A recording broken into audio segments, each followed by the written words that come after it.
Hello students, एक बार फिर से स्वागत है आपका मेरे चैनल सोशल साइंस सिंप्लीफाइड पे।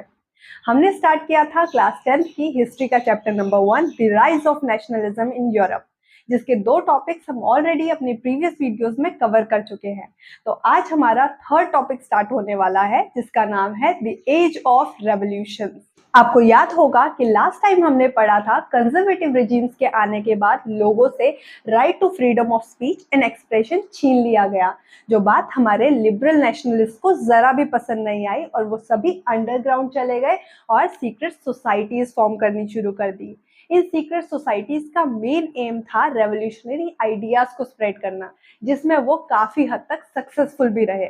नेशनलिज्म एंड लिबरलिज्म जैसे आइडियाज पूरे यूरोप के अलग अलग रीजन्स पे स्प्रेड होने लगे, जैसे कि इटालियन एंड जर्मन स्टेट्स, कुछ प्रोविंसेस ऑटोमन एम्पायर की, आयरलैंड एंड हमारा पोलैंड। हर जगह रेवोल्यूशंस ही रेवोल्यूशंस होने लगे और इन रेवोल्यूशंस का श्रेय जाता है हमारे लिबरल नेशनलिस्ट को, जिसके अंदर मिडिल क्लास के लोग आते थे। तो आपको याद होगा हमने पढ़ा था मिडिल क्लास ने ही रेवोल्यूशन स्टार्ट की थी, और ये बिल्कुल सच था। इस मिडिल क्लास में बहुत सारे professionals, school teachers, clerks and commercial classes शामिल थी। 1830 से 1848 तक यूरोप के डिफरेंट रीजन्स में कई सारी रेवोल्यूशंस देखने को मिली और इसीलिए इस दौर को कहा जाता है द एज ऑफ रेवोल्यूशन। तो हम यहाँ पर मेनली 4 रेवोल्यूशंस की बात करेंगे, जिनमें से पहली 3 रेवोल्यूशन सक्सेसफुल रही। तो हमारी पहली रेवोल्यूशन थी जुलाई रेवोल्यूशन, जो कि फ्रांस में हुई थी जुलाई 1830 में। 1830 वो ईयर था जब फ्रांस में पहला अपहेवल देखा गया। तो हमारे लिबरल रेवोल्यूशनरीज ने लुई फिलिप, जो कि कंजर्वेटिव रेजिम द्वारा कभी मोनार्क बनाए गए थे, उन्हें ओवरथ्रो कर दिया और कॉन्स्टिट्यूशनल मोनार्क बना दिया, जिसके अंदर मोनार्क की पावर लिमिट कर दी गई और हमारे कॉन्स्टिट्यूशन को ऊपर रखा गया। जब ये सभी चेंजेस फ्रांस में होते हुए कंजर्वेटिव्स ने देखा तो उन्हें डर लगने लगा कि धीरे धीरे ये सभी चेंजेस की डिमांड पूरे यूरोप में होने लगेंगी। और इसी डर को जताते हुए एक बार मेटरनिक ने भी कहा था, when France sneezes, the rest of Europe catches cold। और ऐसा ही हुआ भी जब अगले ही महीने अगस्त 1830 में बेल्जियन रेवोल्यूशन देखा गया बेल्जियम में, जिसकी अपराइजिंग शुरू हुई थी बेल्जियम की कैपिटल ब्रसेल से, और इसका रिजल्ट निकला बेल्जियम का यूनाइटेड किंगडम ऑफ नीदरलैंड से अलग हो जाना।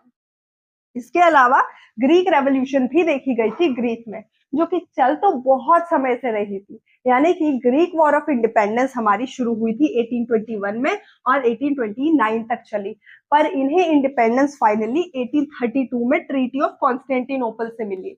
ग्रीस के लोग ऑटोमन एम्पायर, जो कि एक मुस्लिम एम्पायर था, उससे इंडिपेंडेंस चाहते थे और डिमांड कर रहे थे कि उनकी कैपिटल कॉन्स्टेंटिनोपल को बनाया जाए, क्योंकि बाइजेंटाइन एम्पायर, जो कि ऑटोमन एम्पायर से पहले की एम्पायर थी, उस समय पर कॉन्स्टेंटिनोपल ग्रीस की कैपिटल हुआ करती थी और यही चीज ग्रीस के लोग वापस चाहते थे। और इसीलिए हमारे पोएट्स एंड आर्टिस्ट ने भी मुस्लिम एम्पायर के अगेंस्ट सपोर्ट गेन करने के लिए ग्रीस को बताया the cradle of European civilisation. मतलब यूरोपियन सिविलाइजेशन की शुरुआत हुई है ग्रीस से। इसके साथ ही हमारे इंग्लिश पोएट लॉर्ड बायरन ने भी ऑर्गेनाइज किए फंड्स और बाद में वो वॉर के लिए भी गए, जहां पर अनफॉर्चुनेटली उनकी डेथ हो गई 1824 में। लेकिन उनकी कॉन्ट्रीब्यूशंस को भुलाया नहीं जा सकता है, इसलिए आपको इनके बारे में याद रखना जरूरी है। फाइनली हमारी ग्रीस को इंडिपेंडेंस मिलती है 1832 में, जैसा कि मैंने बताया ट्रीटी ऑफ कॉन्स्टेंटिनोपल के अंदर, जहां पर कॉन्स्टेंटिनोपल को कैपिटल बना दिया जाता है ग्रीस का। क्या आप जानते हैं कि हमारी कॉन्स्टेंटिनोपल आज के टाइम पर ऑफिशियली किस नाम से जानी जाती है? The romantic imagination and national feeling. Nationalism की डेवलपमेंट सिर्फ वॉर या टेरिटोरियल एक्सपेंशन से ही नहीं हुई थी, बल्कि इसमें कल्चर का भी बहुत इंपॉर्टेंट रोल था। Art, poetry, stories and music की हेल्प से हमारे रोमांटिक आर्टिस्ट एंड पोएट्स ने भी नेशनलिस्ट फीलिंग्स को एक्सप्रेस किया और यही से एक टर्म आया रोमांटिसिज्म। तो वर्ड रोमांटिसिज्म का मतलब है एक ऐसी कल्चरल मूवमेंट जो चाहती थी एक पर्टिकुलर फॉर्म की नेशनलिस्ट सेंटिमेंट्स को डेवलप करना। अब ये सेंटिमेंट्स कैसे आते? इसके लिए हमारे रोमांटिक आर्टिस्ट एंड पोएट्स जानते थे कि उनको फोकस करना होगा लोगों की फीलिंग्स पर एंड इमोशंस पर। तो इसीलिए जनरली हमारे romantic artist and poets criticise किया करते थे रीजंस एंड साइंस की ग्लोरिफिकेशन। तो वो कहते थे कि हमेशा रीजन और साइंस को ही ग्लोरीफाई क्यों किया जाता है, हमको तो अपने emotion, intuition and mystical feelings पर भी फोकस करना चाहिए, जिनसे हम एफर्ट लगा सके ताकि लोगों के अंदर एक तरह की collective heritage, common cultural past, इन सभी की सेंस को लेकर आ सके और एक नेशन स्टेट बिल्ड कर सके। लोगों की heritage, past and language science या रीजन से नहीं बल्कि लोगों के इमोशन से कनेक्टेड थी, और इसीलिए सबको साथ में लाने के लिए रोमांटिसिज्म का आना जरूरी था। तो चलिए जर्मनी एंड पोलैंड के एग्जाम्पल से कल्चरल मूवमेंट को समझते हैं। जर्मनी की बात करें तो वहां कल्चर मेन फोर्स बन गई थी नेशन बिल्डिंग की। German philosopher Johann Gottfried Herder, जो कि वन ऑफ द रोमांटिक्स थे, क्लेम करते हुए ये कहते हैं कि ट्रू जर्मन कल्चर अगर ढूंढना है तो दास वोक के पास मिलेगा। दास वोक जर्मन टर्म है जिसका मतलब होता है कॉमन पीपल, और इन्हीं कॉमन पीपल के folk song, folk dance and folk poetries की वजह से वोक चीज पॉपुलराइज हुई। वोक चीज एक और टर्म है जर्मन में यूज होने वाली जिसका मतलब होता है true spirit of the nation. तो true spirit of the nation लोगों के folk song, folk dance and folk poetry में मिलेगी, और इसी के साथ हमारी जर्मनी कल्चरल मूवमेंट को आगे बढ़ाती है। अब बात करते हैं पोलैंड की।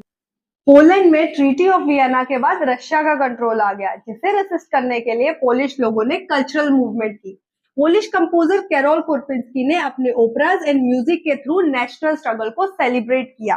फोक डांसेस लाइक पोलिनेज एंड मजूरका को नेशनलिस्ट सिंबल बना दिया गया। बिशप्स एंड प्रीस्ट ने भी रशियन डोमिनेंस से रेसिस्ट करने के लिए पोलिश लैंग्वेज को एज अ वेपन यूज किया, और जहां पर भी रिलीजियस इंस्ट्रक्शंस देनी होती थी या चर्च गैदरिंग होती थी वहां पोलिश लैंग्वेज का ही यूज किया जाता था, जिसे देखते हुए रशिया ने इन बिशप्स एंड प्रीस्ट को सिवियर पनिशमेंट भी दी और साइबेरिया की जेल में डाल दिया। पर लैंग्वेज पोलिश लोगों के लिए नेशनल रेसिस्टेंस का एक बहुत ही बड़ा सिंबल बन चुका था। Hunger, hardship and popular revolt. 1830s में पूरे यूरोप में ग्रेट इकोनॉमिक हार्डशिप देखने को मिला। इसके कई सारे रीजन थे, जिनमें से पहला रीजन था पॉपुलेशन का हद से ज्यादा बढ़ जाना, जिसके कारण अनएम्प्लॉयमेंट रेट भी बढ़ने लगा। और जब जॉब सीकर ज्यादा हो गए जॉब से, तो सभी लोग माइग्रेट करने लगे from villages to cities. Towns का हाल भी कुछ अच्छा नहीं था, क्योंकि इंग्लैंड के अंदर इंडस्ट्रियलाइजेशन शुरू होने की वजह से यूरोपियन लोग इंग्लैंड से मशीन मेड गुड्स इंपोर्ट किया करते थे, जिसकी वजह से कंपटीशन काफी ज्यादा बढ़ गया। और साथ ही विलेजेस के अंदर भी बैड हार्वेस्ट होने की वजह से वाइड स्प्रेड पॉपुलिज्म छा गया, जिसका मतलब था एक्सट्रीम पॉवर्टी। जहां फ्यूडलिज्म अभी भी एग्जिस्ट करता था, वहां पर पेजेंट्री के लिए mainly feudal dues and obligation एक बर्डन की तरह दिखाई देते थे। बढ़ती हुई अनएम्प्लॉयमेंट एंड स्टिफ कंपटीशन का सामना तो लोग कर ही रहे थे, पर अब कई लोगों का अनफेयर एडवांटेज भी लिया जाने लगा, जैसे कि 1845 में सिलेसिया के वीवर्स के साथ हुआ। वीवर्स को कॉन्ट्रैक्टर्स ने फिनिश टेक्सटाइल बनाने का ऑर्डर दिया, पर बाद में उनकी पेमेंट्स रिड्यूस कर दी गई, और वीवर्स की इन्हीं ग्रीवियंसेस को अपने जर्नल्स में बताते हुए जर्नलिस्ट विल्हम वुल्फ लिखते हैं कि कैसे वीवर्स का अनफेयर एडवांटेज लिया गया बाय कॉन्ट्रैक्टर्स। वीवर्स भी इसी बात पर रिवॉल्ट खड़ा करते हैं अगेंस्ट कॉन्ट्रैक्टर्स, और उनसे कहते हैं कि उनकी वेजेस को बढ़ाया जाए, यानी कि वेजेस को बढ़ाने की डिमांड करते हैं। इसके बाद जब वेजेस बढ़ाई नहीं जाती, तो वीवर्स कॉन्ट्रैक्टर्स के मेंशंस तक पहुंचते हैं, जहां जाकर वो अग्रेसिव हो जाते हैं और विंडोज ब्रेक करने लगते हैं, साथ ही स्टोर हाउस के अंदर भी घुस जाते हैं। और इसके बाद जो हमारे कॉन्ट्रैक्टर्स हैं वो अपनी फैमिली के साथ दूसरे नेबरिंग विलेज में भाग जाते हैं, जहां उन्हें शेल्टर ना मिलने पर वो 24 घंटे बाद आर्मी के साथ वापस आते हैं, और अनफॉर्चुनेटली हमारे 11 वीवर्स को मार दिया जाता है। 1830s जैसा हाल ईयर 1848 को भी देखने को मिलता है food shortages and wide spread unemployment की फॉर्म में। इसी कारण सभी पेरिस के लोग रास्ते में आने पर मजबूर हो जाते हैं और लुई फिलिप को मजबूरन भागना पड़ता है। जब कॉन्स्टिट्यूशनल मोनार्क की पोजीशन में कोई नहीं होता तो नेशनल असेंबली डिक्लेयर करती है फ्रांस को एज रिपब्लिक। और अब फ्रांस के रिपब्लिक बनने के बाद कई सारी चेंजेस की जाती है, जैसे कि सभी मेल अडल्ट्स को सफरेज यानी कि राइट टू वोट दिया जाता है। साथ में जितने भी लोग अबव 21 है उनके पास राइट टू वोट तो होगा ही, साथ ही राइट टू वर्क भी होगा। तो right to vote and right to work के अलावा नेशनल वर्कशॉप भी लगाई जाती है ताकि एम्प्लॉयमेंट प्रोवाइड की जा सके। अब बात करते हैं हमारी फोर्थ रेवोल्यूशन के बारे में, जिसे स्टार्ट किया था लिबरल्स ने 1848 में। तो 1848 वो ईयर था जब poor, unemployed and starving pageants बहुत सारे रिवॉल्ट्स कर रहे थे और इसीलिए एजुकेटेड मिडिल क्लास ने सोचा क्यों ना इस अनरेस्ट का एडवांटेज लिया जाए अपनी डिमांड्स को आगे बढ़ाने के लिए। इसलिए लिबरल्स मैन एंड वुमेन ने मिलकर रेवोल्यूशन स्टार्ट कर दी। तो उनकी डिमांड्स क्या थी, जैसे कि नेशन स्टेट को क्रिएट करना ऑन पार्लियामेंट्री प्रिंसिपल्स, जिसके अंदर कॉन्स्टिट्यूशन होना चाहिए, फ्रीडम ऑफ प्रेस होनी चाहिए और साथ ही फ्रीडम ऑफ एसोसिएशन भी होना चाहिए। तो हमारे जर्मन रीजन्स में जहां पर बहुत सारी पॉलिटिकल एसोसिएशन थी जिसके अंदर middle class professionals, businessman and prosperous artisans आते थे, उन्होंने एक साथ आकर फ्रैंकफर्ट सिटी में डिसाइड किया कि वो वोट करेंगे ऑल जर्मन नेशनल असेंबली के लिए। ऑल जर्मन नेशनल असेंबली की वोटिंग के बाद 18 मई 1848 को 831 इलेक्टेड रिप्रेजेंटेटिव्स अपनी प्लेसेस पाने के लिए पहुंचते हैं फ्रैंकफर्ट पार्लियामेंट, जिसकी मीटिंग कन्वीन की जा रही थी चर्च ऑफ सेंट पॉल में। यहाँ जाकर सभी जर्मन नेशन के लिए एक ऐसा कॉन्स्टिट्यूशन ड्राफ्ट करते हैं जिसमें monarch as a nominal head act करेंगे अंडर द पार्लियामेंट। जब ये ऑफर लेकर सभी Prussian king Frederick Wilhelm IV के पास पहुंचते हैं तो किंग को ये बात बिल्कुल पसंद नहीं आती और वो इस ऑफर को रिजेक्ट कर देते हैं। रिजेक्ट करने के साथ ही वो बाकी मोनार्क्स को भी ज्वाइन कर लेते हैं ताकि इलेक्टेड असेंबली को अपोज कर सके। अब यहाँ पर हमारी जर्मन असेंबली के अनसक्सेसफुल होने के टू मेन रीजन थे। पहला तो एरिस्टोक्रेसी एंड मिलिट्री का अपोज करना और दूसरा वर्कर्स एंड आर्टिशियंस से सपोर्ट ना मिलना। वर्कर्स एंड आर्टिशियंस से सपोर्ट ना मिलने का कारण ये था कि इलेक्टेड असेंबली डोमिनेट करती थी बाय मिडिल क्लास, यानी कि मिडिल क्लास के लोग सबसे ज्यादा इलेक्टेड असेंबली के मेंबर्स थे और इसलिए ये सभी मेंबर्स अपनी डिमांड को ऊपर रखते थे और जितने भी वर्कर्स एंड आर्टिशियंस की डिमांड है उन्हें इग्नोर किया करते थे।